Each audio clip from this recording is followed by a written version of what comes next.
Ito nga pala yung ginamit ko na noodles, traditional noodles. Nabili ko lang to sa supermarket.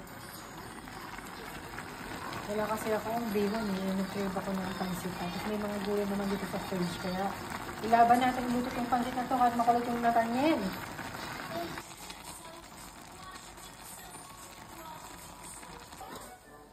May nagluluto ako dito. Tapos ito si Bulilit. Lahat na lang pinakikialamanan. Ito. Ginawa ng flying saucer yung ng pang